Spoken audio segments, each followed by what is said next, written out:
यानी एक दिन शिवानी और प्रज्ञा रसोई में खाना बना रही होती हैं। तभी प्रज्ञा को रसोई में एक चूहा दिखता है और वो जोर से चिल्ला पड़ती है, दीदी वो देखो चूहा। वो डर के स्लैब पर चढ़ जाती है। अरे चूहा ही तो है, तू तो ऐसे डर रही है जैसे तूने कोई भूत देख लिया हो। कितनी डरपोक है तू भी ना प्रज्ञा। अब ज्यादा हंसो मत दीदी, हर इंसान को किसी ना किसी चीज से डर लगता है। लगता होगा, पर मुझे तो किसी चीज से डर नहीं लगता। मैं तो बहुत बहादुर हूँ, पर तू हद कर दी भाई, एक चूहे से डर गई है। एक दिन प्रज्ञा अपने कमरे से बाहर निकल रही होती है और तभी शिवानी उसे पीछे से आकर डरा देती है। प्रज्ञा एकदम से उछल पड़ती है। दीदी ऐसे भी कोई मजाक करता है क्या? अरे जरा अपनी शक्ल तो देख, एकदम बैंगन की तरह नीली पड़ गई है। अरे मेरी देवरानी इतनी बड़ी डरपोक है, मुझे तो पता ही नहीं था। आप ऐसे चौंकाओगे तो कोई भी डरेगा ना? अरे नाना, कोई बहाना अब काम नहीं आएगा। आज से ना तुम्हारा नाम है डरपोक प्रज्ञा। शिवानी प्रज्ञा का मजाक उड़ाकर चली जाती है। प्रज्ञा शिवानी की मजाक उड़ाने की आदत से परेशान हो जाती है। जब देखो मेरा मजाक उड़ाती रहती है, इनकी शिकायत तो मम्मी जी से करनी ही पड़ेगी मुझे। प्रज्ञा अपनी सास के पास जाती है और उन्हें सारी बात बताती है कि किस तरह उसकी जेठानी उसके डर का मजाक उड़ाती है। ओहो, तो बड़ी बहू को बड़ा घमंड है अपनी बहादुरी पर। कोई नहीं, अभी उसका घमंड तोड़ देते हैं। मेरे पास एक तरकीब है छोटी बहू, एक काम कर तू। प्रज्ञा की सास उसे अपनी जेठानी को डराने का प्लान बताती है।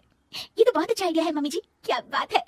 आइडिया सुनकर लग रहा है कि आप अपने बचपन में काफी शरारती रही होंगी मम्मी जी। अब आएगा मजा मेरी बहादुर जेठानी जी को। प्रज्ञा अपनी जेठानी को डराने का एक प्लान बनाती है। रात में वो शिवानी के पास जाती है और कहती है, दीदी मुझे ना बहुत डर लग रहा है। क्या हुआ मेरी डरपोक देवरानी? दीदी मैं छत पर गई ना तो मुझे ऐसा लगा कि कोई वहां है। ऐसा लगा जैसे मुझे कोई वहां देख रहा था, जैसे कोई साया। अरे क्या बक रही हो, तेरा वहम होगा। नहीं नहीं दीदी, आप चलो ना प्लीज मेरे साथ, मुझे तो बहुत डर लग रहा है। मेरी एक साड़ी सूख रही थी, वही लानी है। प्लीज आप चलिए ना ऊपर मेरे साथ। ओफो चल। प्रज्ञा शिवानी को बहाने से छत पर ले जाती है और वो उसके पीछे चल रही होती है। ले आ गए हम छत पर, कहाँ है भूत, दिखा, कहीं तो है नहीं। तभी प्रज्ञा चुपके से सीढ़ियों पर छुप जाती है और शिवानी छत पर अकेली रह जाती है। अरे प्रज्ञा कहाँ चली गई? प्रज्ञा एकदम से सीढ़ियों का दरवाजा बंद कर देती है। अब शिवानी को डर लगने लगता है। मैं नीचे चली जाती हूँ। लगता है प्रज्ञा भी नीचे ही चली गई है। तभी उसके सामने एक खुले बाल सफेद साड़ी में औरत खड़ी होती है। शिवानी उस औरत को देखकर डर जाती है। हाल तू चला तू, भाई बला को टाल तू, हाल तू चला तू, भाई बला को टाल तू।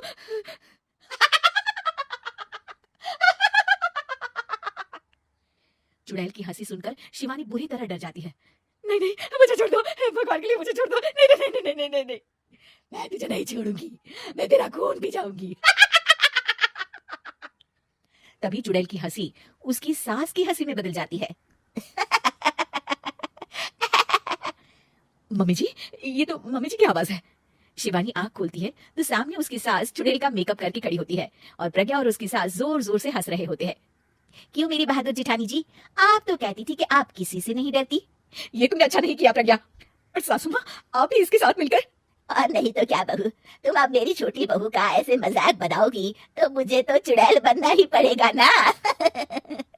प्रज्ञा और उसकी सास और जोर जोर से हंसने लगते हैं और शिवानी गुस्से में नीचे चली जाती है।